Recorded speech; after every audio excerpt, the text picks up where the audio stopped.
Thank you.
Ladies and gentlemen, good day and welcome to Adani WILMAR Limited earnings conference call for Q1 FY24 hosted by ICICI Securities Limited.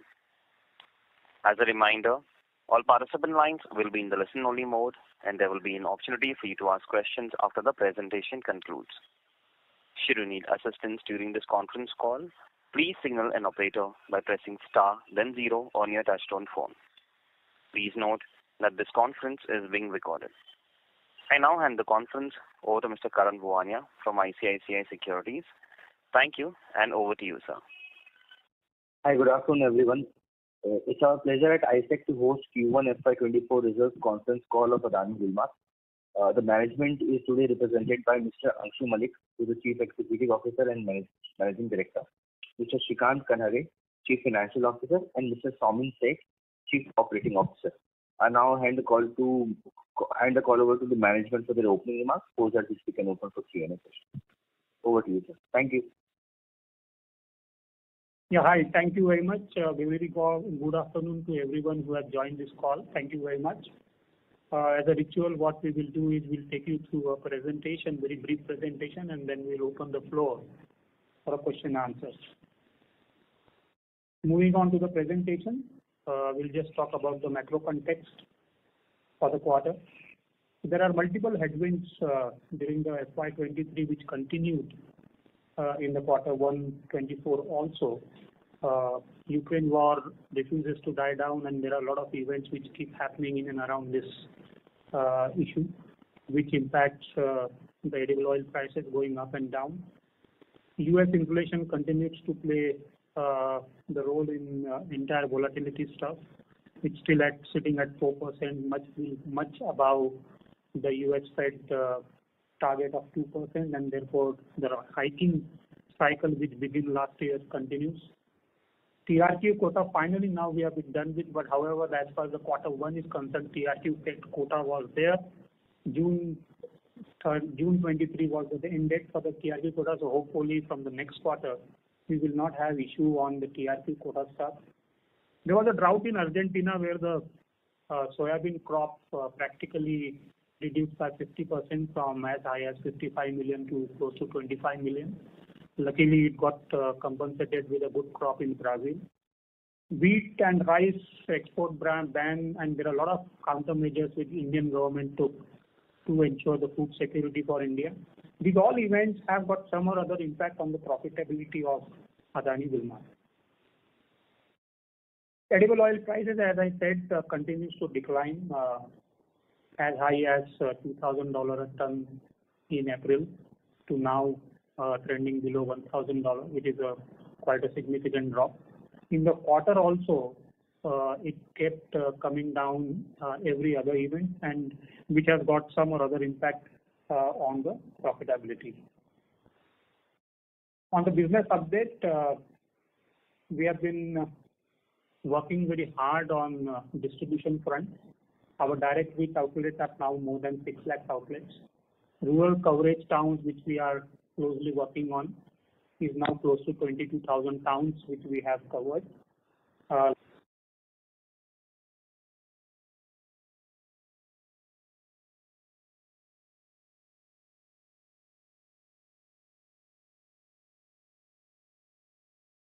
now been stabilized, but Abnish, the problem is the geopolitical events are still continuing in a sense.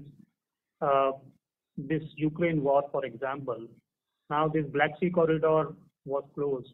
Earlier it was open for food grain. Now this kind of event keeps coming and going, which has got an impact on the edible oil prices. But having said that, I think what we saw in Q1 is very, very unusual, that the exchanges moved in a different tandem than the physical markets in India. This ideally should not be the case as we move forward in Q2 and Q3. Having said that, today sitting at this point of time, you can't actually forecast anything because today the world has become so dynamic that you never know what is going to happen tomorrow. But this disalignment kind of things, I think, should get resolved as we go in Q2 and further in Q3. So, few follow-up questions there. So, of course, you are the largest player here with 19.5% market share. A lot of regional players who have even wafer-thin margin. So, if you are making a 1% EBITDA margin for the full quarter, what would be your sense of margins which local players are making? I understand for every player the inventory levels will be different, but you are the expert in terms of the inventory, commodity understanding, much higher sourcing advantage, etc. So, would regional players also would have actually made losses given you have made 1% EBITDA margin?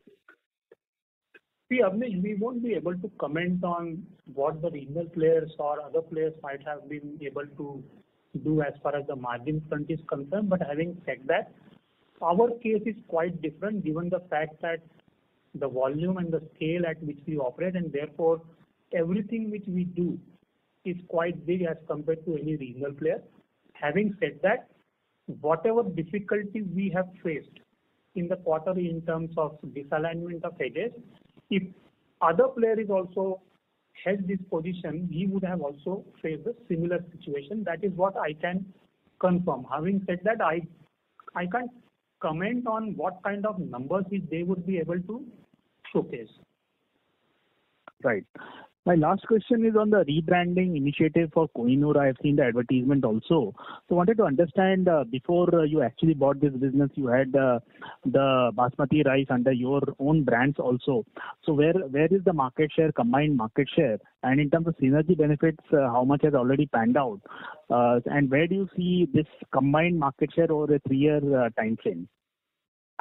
See, on Kohinoor, I think the new advertisement has come after almost 4 or 5 years. McCormick was not advertising in the last 3 years, and after we took over last year, we felt that we need to come with a new media break. Now, both Fortune and Kohinoor has their own strengths and own synergies. Strength is, one, Kohinoor is a very strong HoReCa brand. It has always been a very strong HoReCa brand, and Trophy Royal, Kohinoor Trophy Royal has been one of the most preferred basmati rice for the Indian chef. So we have started getting back that share because these type of businesses generally go either annual contract or something, but we have started doing it. After that, Kohinoor, we are used to way. One, with Kohinoor brand, we also got there almost 125 odd distributors who were working for McCormick that time. Everybody joined us and we started Kohinoor with them. But then our strengths are that we have such large edible oil distributors in the rural market, which we have leveraged them, and almost today more than 1,500 distributors of our edible oil is also handling Kohinoor at a smaller town level. So that is giving us a reach, and that is why today Kohinoor has reached more than 55,000 outlets. This quarter end, the market share has gone up to 3.7%, Kohinoor alone. So to that extent, I think the brand will continue to garner more and more strength, and after the advertisement, I am sure everything will be much better. Third is that Fortune has its own distribution, and distributors who are handling Fortune brand basmati rice in the major towns, and Kohinoor has its own distributors.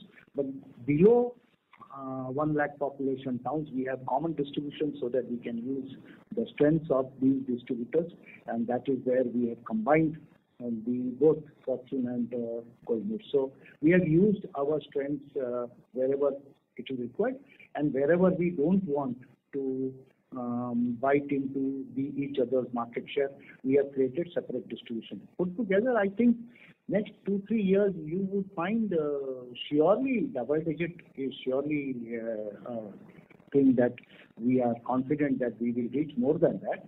But a strong double digit is what we are looking at Kohinoor and Fortune put together. So one last follow-up there in terms of positioning, in terms of region, and in terms of giving brand support to both Kohinoor and Adani in Basmati. What will be your strategy medium long term? I'm not asking for near term. Will you see how is the response to the new branding activity on Kohinoor market share? Will that be something you will consider, or you are already formalized what will be the strategy in terms of brand support to both? See, historically, Kohinoor has been very strong in South and West. Say, for example, Gujarat, surely one of the largest selling basmati rice brands. So, West and South, we will continue to push and garner more and more share. Fortune is more strong in East and North. So, we will see how we can use each other's strength and get the market. Sure, that's all from me. Thank you. Thank you. Participants, you may press star and 1 to ask a question. Next question is from the line of Karan from ICICI Securities. Please go ahead.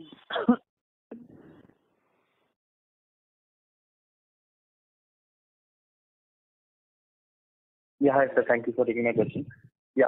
So, firstly, on competitive intensity, so we saw the market leader HUL highlighting that some regional players, as the inflation has receded off, a lot of regional players are coming up and they're growing faster than, say, national players, right?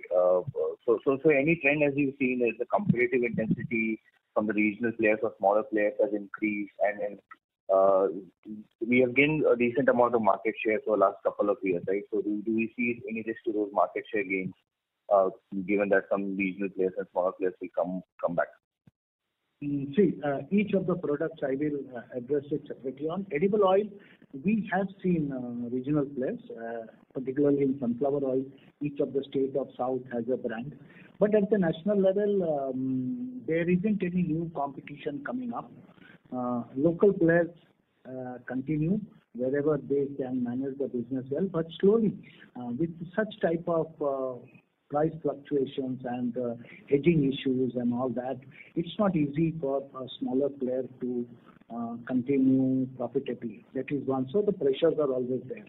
As far as wheat is concerned, I would say nationally there are only two brands apart from ITC. We are there, and regional brands are there, and in wheat flour we see that happening. But because of the strengthening in the wheat prices, we have seen last year also, and we are seeing now also, slowly the regional players are under pressure because they are not able to buy wheat and then process it and sell profitably.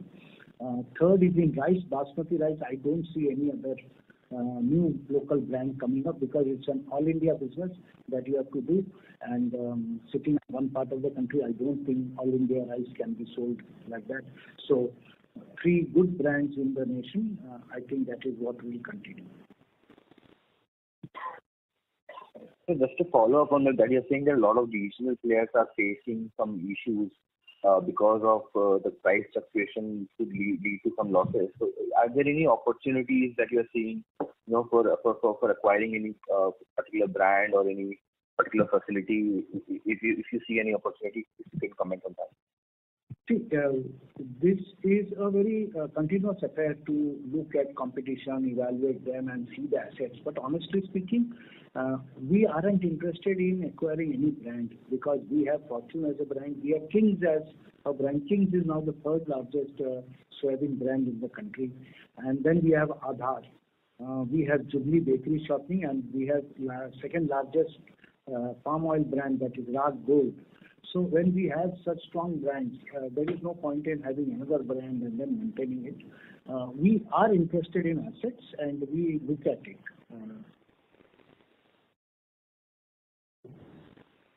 Okay.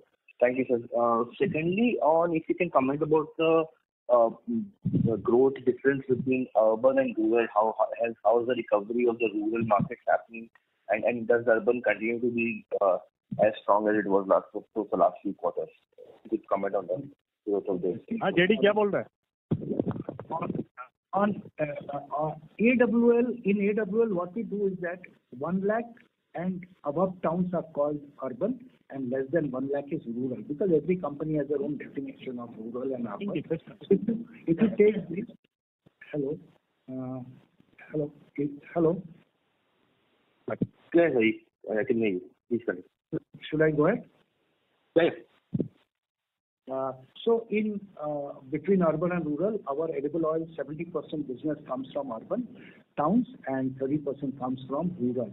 In case of food, branded food, staples food, it is around 31%. But last 1 quarter we have seen, because of the edible oil prices coming down, the rural markets have started getting into the brands, and we have seen 1% increase. So overall now it is 31% rural and 69% urban in case of edible oil. So clearly there is some extra growth that we see in rural market. Bigger growth we expect in next 2 quarters after the monsoon sets in and good crop comes, hopefully so. Then October onwards, I feel that rural market should start doing better. Thank you, sir. Thank you. I'll come back in the queue if you have any further questions. Thank you. Participants, you may press star and 1 to ask a question. The next question is from the line of Latika Chopra from JP Morgan and Chase. Please go ahead. Hi. Thank you for the opportunity. Latika, your voice is breaking. Yeah. May I request to come to the reception? Is it better? Still breaking. Let me try again.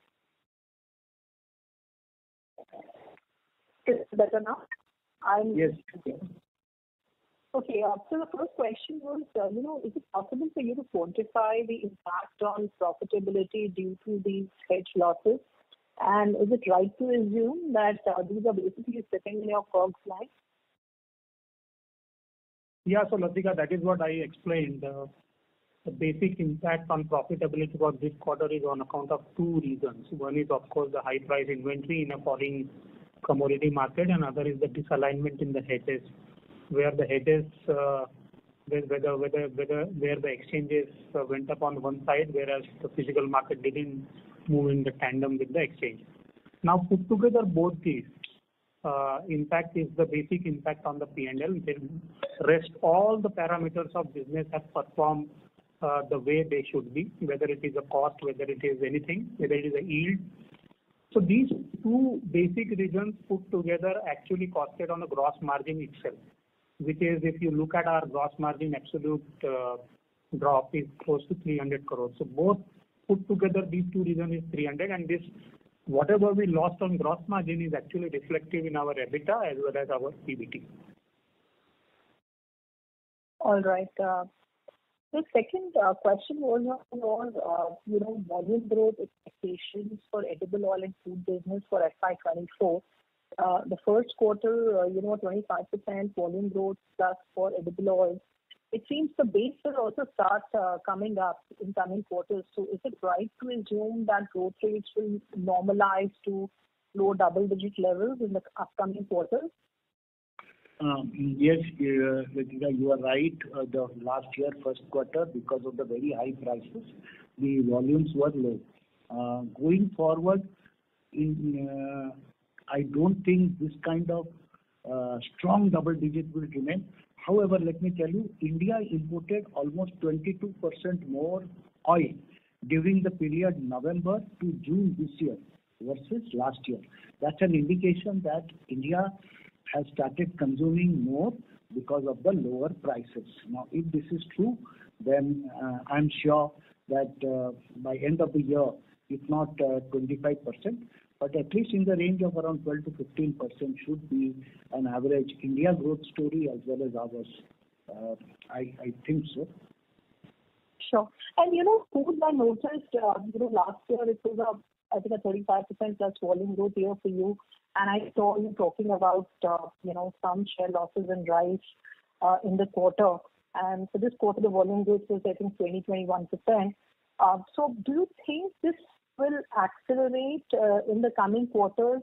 And also, if you can talk about any new capacities that are coming up through rest of FY24 and even FY25, which could help you to, push up some volumes in the food business. And, of course, any interesting thoughts on the rice portfolio, what really led to the drop? Is it a temporary one? Is it caused by, localized regional competition? Is it very geography specific? Any color on all of this should be helpful. Thank you. See, this quarter we have grown at 21% over last year, same quarter, but the major loss was in the export of non-basmati rice that we did last year, April, May, June, and which was very good because we had a lot of exports to China. Now, we couldn't do that because of the broken basmati not allowed, non-basmati not allowed, plus white rice also with 20% duty it reduced. Now, obviously, it is banned. This year, now onwards, till FY25, we have Gohana plant coming up, which will add 600 ton daily capacity, that is paddy to rice. So 15,000 tons paddy per month we will do. Plus we have around 10,000 tons of rice to rice line we are putting. That will be ready by next year, not this October, but surely October, November 24. That is what we are targeting. Apart from that, in Gohana we are putting a 200 ton chakki atta mill along with 300 tons of flour mill, so that 500 tons per day will also come up around early 25. And we are also planning 1 or 2 more places. So I think overall the food, our own captive infra is increasing. Plus, as you know, we also take on tolling some units where we run the unit, and that is what we are doing for continuing with the expansion plan. So overall, we are confident of continuing with the expansion. Yes, little setback on the rice that we make up through our wheat flour business. So you think this 21% in Q1 should improve in the coming quarter? Yes. given? Okay. Surely. Okay. Sure. Okay. And the third thing I wanted to check on, I understand edible oil prices are fairly volatile, always difficult to call out. But as you stand today, if you look at the realizations that you did for edible oils in Q1, do you think that's the bottom, or you think it could further come down in Q2? See, Latika, I think, as I said in answering earlier question from the Anish also, that I think prices have stabilized now. Having said that, plus minus because of any geopolitical event will keep happening, but the levels of 800, 850 and $900 a ton is something even before the pre-COVID levels. So I think this should continue the way today we are, unless something major happens. Like, for example, I'll just give you the recent event which has happened, which is a Black Sea corridor closure. Now, the Ukraine has also issued a warning to Russia saying that if you don't allow our cargo to go out from this Black Sea corridor, we will also not allow your food grain to move out of the sea. And now, because of that, what happens is the sunflower oil prices little bit corrected upward. Now, if these kind of events keep happening, there might be some impact and bullishness in the edible oil prices, but certainly these will not cross the way which we have seen last year, and we should continue to look at the realizations which we are sitting on today. Understood. And the last question was, you connect with a lot of people on the ground. Definitely we are seeing very erratic weather patterns. Any initial thoughts on, food inflation, paddy sowing, your pricing in the market that you're getting? How are you feeling overall about commodity price inflation, in the country? We'll have to take individually. I think sugar and oil is surely comfortable. These prices are comfortable, and this will continue. If this continues like this, then there is nothing to worry. The issue is on wheat and rice. Pulses also, I would say most of the pulses are okay except the tuar. But tuar also maybe some restriction might be put. Already it is there to control the prices, but still it is 100 plus now, 100 rupees plus. As far as wheat and rice is concerned, this government also would like to keep the prices stable, and that kind of pressure will be there on the manufacturers also to see how we can keep the prices as low as possible. The inflation pressure is there, surely it will be there, and we can see that happening. Only good part is from the entire basket, edible oil has always been the costliest of the product. So if edible oil is under control, then possibly a rupee, 2 rupees more on wheat flour, consumers can afford. So they can do it because the bigger basket is the edible oil in terms of value as a percentage of total household staples purchase. Understood. Thank you so much. Thank you. Participants, you may press star and 1 to ask a question. Next question is from the line of Vishal from Yes Securities. Please go ahead. Yeah, thank you. Just one question. I actually wanted to understand in edible oils. Vishal, can you unmute your line from your side and go ahead with the question, please? Hello, am I audible?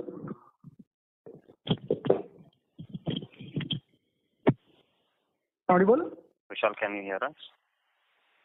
Hello. Yes, you're audible. Yeah. Just one question from my side. In edible oils, wanted your view on how consumers have responded to sharp correction in MRPs. So are they buying in bigger quantities or are they limiting their purchase, hoping for further correction or stabilize the MRPs? Good question.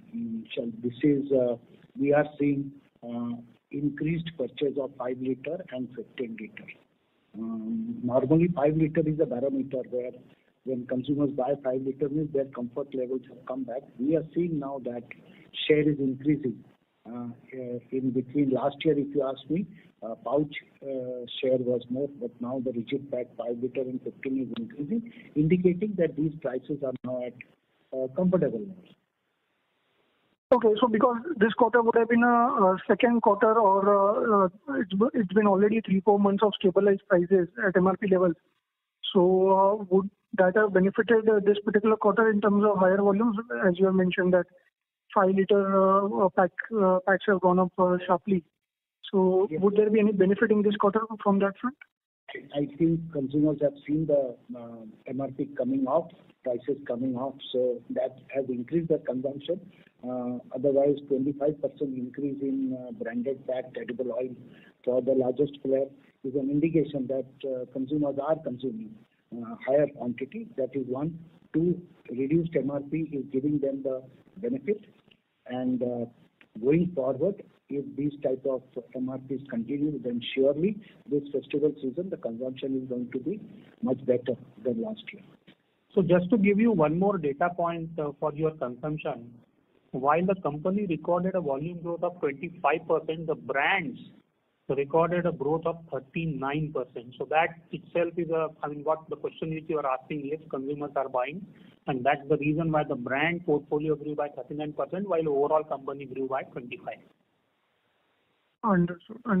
Thank you. That's really helpful, and best of luck for the coming quarters. Thank you. Thank you. Participants, you may press star and 1 to ask a question. Next question is from the line of Kuldeep Gangwar from ASK Investment Managers. Please go ahead. Sir, thanks for taking my question, and pardon if you have already responded this thing in earlier questionnaire. Sir, like you mentioned, high cost inventory and the cost of aging combined had a close to 300 crore impact on the gross profit. So is it fair to assume that if the prices remain stable where they are, edible oil, and these issues do not sit out in future, so 3% plus operating margin or EBITDA margin for next 9 months, it's a reasonable expectation or on high side? No, it should be a reasonable expectation, because if this kind of disalignment doesn't happen in future, our business as usual, which gives you EBITDA margins of anywhere between 3,600 to 4,000 rupees a ton, should continue. We won't be able to tell you whether it will be 3% or 4%, because EBITDA as a percentage to revenue will depend upon what kind of inflationary pressure there on the revenue. But if such kind of disalignment between hedge and the physical market doesn't continue, then it's fair to assume that EBITDA range of 3,500 to 4,000 rupees a ton should be achievable. Yeah, so that's the reason I assume the prices remain stable, so no inflation. Okay. Yes. And the second part, like in FMCG part, what should be the volume growth expectation or sales growth expectation and margin profile for the rest of the 9 months? So FMCG means, you mean to say food and FMCG? Excluding the edible oil part. Yeah, so food FMCG you are saying. So food FMCG, as Mr. Malik said in our earlier question, answer to earlier question, that this year, in this quarter, we were able to post 21-22% of the growth. But as we go forward, and since the consumption is picking up and demand is picking up, ideally it should be in a range of anywhere between not high, but close to 30%. 30% revenue growth, you're saying, right?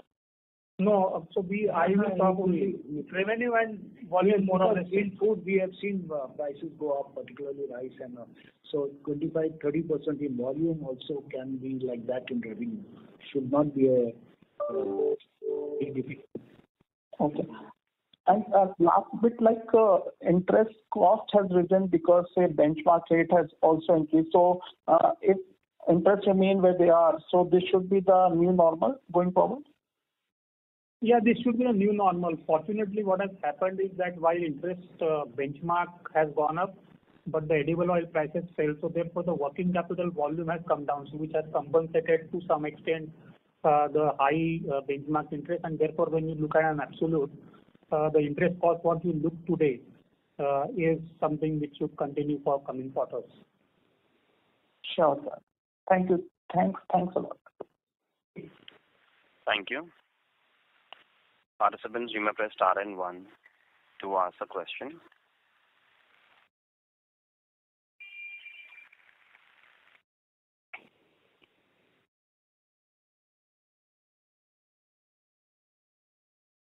Ladies and gentlemen, you may press star and 1 to ask a question.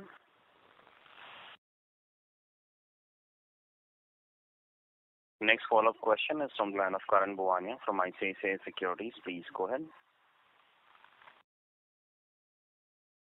Just one follow-up question in terms of direct rates.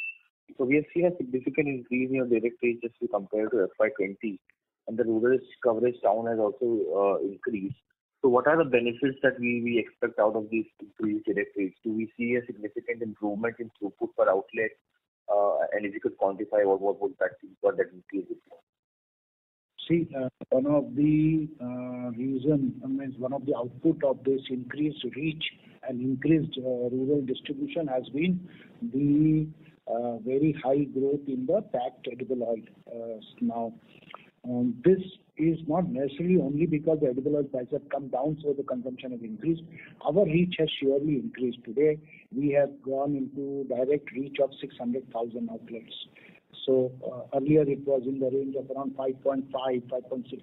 So that 30,000-40,000 outlets added in this quarter, more than 7,000-8,000 towns, rural towns added this quarter. Then we added some more depots. So all this put together, has pushed our distribution much better. Direct dispatches have increased 57% almost. So that has helped us to reach the direct consumer and pass him the freight benefit to make him much more competitive. Like that, we have been trying to push the sales.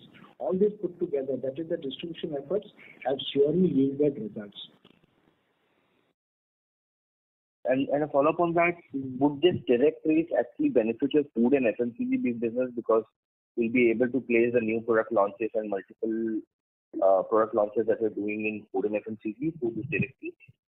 Yes, you are very right, because when you are reaching directly, then we have an option to push all the products, and 1 lakh and below, all our distributors are common. So it gives them a lot of strength when they go to the outlet to sell either sugar or dal or rice or besan or atta, whatever it is. So he has multiple products. A retailer generally wants at least 1 or 2 more products. So surely the reach helps in direct penetration. And we have seen that in Koinur, where from 35,000 outlets, we are now at around 50,000 outlets, 55,000 outlets. So that has helped us to increase our penetration and reach. And what would be your plans to increase this direct reach to what levels? From 600,000 outlets to what is the plan for next year or the next couple of years? 3 years target is 1 million. So we are year by year we will increase the number of outlets. So it will take at least 3 years minimum. Perfect. Thank you, sir. Thank you. As there are no further questions, I will now hand the conference over to the management for closing comments. Yeah, thank you very much, everyone, for joining this call, and we do invite you to all our conference calls going forward. Thanks for tracking our company, and we are hopeful that we should be able to do better as we move forward. Thanks. Thank you, everyone. Thank you, everyone. Thank you very much. On behalf of ICICI Securities Limited, that concludes this conference. Thank you for joining us. You may now disconnect your lines. Thank you.